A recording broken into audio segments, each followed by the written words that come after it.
So this is what I learned from a 2-comma club award winner. I'm not going to show him to you because he's over there shirtless right now. But I'm staying with a friend of mine here in Mexico, and I want to share with you guys some stuff that will make running your agency so much easier. So let's get into it.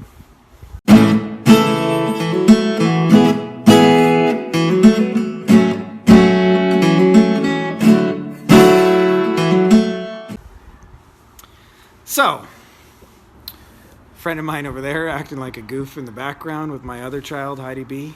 His name is Peter Sabo, and I believe he's the youngest 2-comma club award winner. Maybe not, but he won a 2-comma club award and got invited to the ClickFunnels event in Idaho with Russell Brunson to receive it, and wasn't even old enough to get in. They serve alcohol there, and he was either 19 or 20, and you got to be 21 in America, so he couldn't get into the event to accept the award. So, a little funny story. And one of the things Peter was doing was running Facebook ads for a whole bunch of people.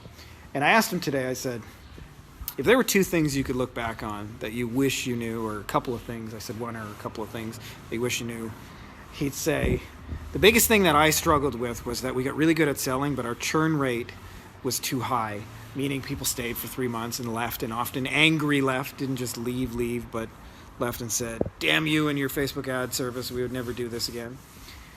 And the biggest reason why was not the reason people think it is. The biggest reason people say is, well, you're not getting anybody results. And that's only partially true. You can't keep people with no results. That's pretty obvious.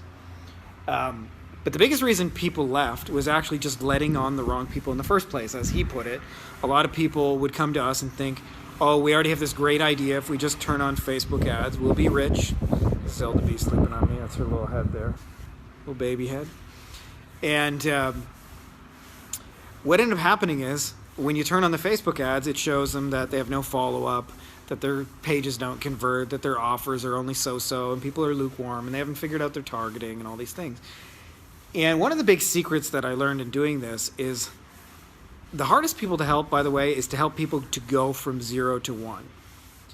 And they usually in any market represent about 90 to 95% of the market. So they're the easiest ones to find, but also the most difficult ones to help. And it's far easier to focus on scaling issues to help people go from, who've already gone from 0 to 1, to go from 2 to 10. And it sounds a little counterintuitive that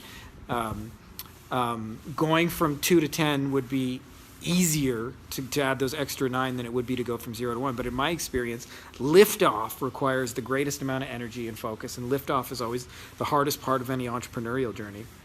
So rather than trying to help people lift off, focus on people who are already blasted off to just glide a little bit further and to get more use out of what's already working.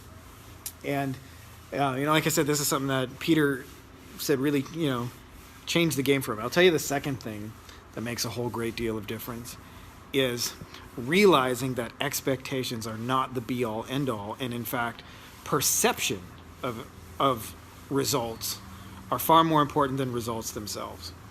And the way you do that is with expectation setting. Is if you're running any kind of thing that takes longer than a week for them to see results, then you have to over and over reset expectations. How much should a lead cost? How much are you going to get billed for? What kind of communication are you going to get from me? How am I going to let you know it's working? What kind of results can we expect? I think I'm repeating one of those. The results, the time, the cost, and the service, those 4 things.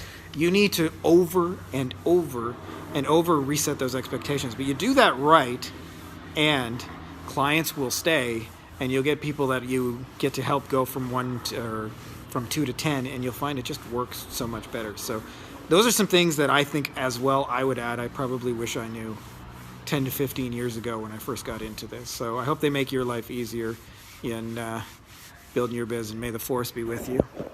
And Zelda says good night, and make sure to subscribe if you're not already.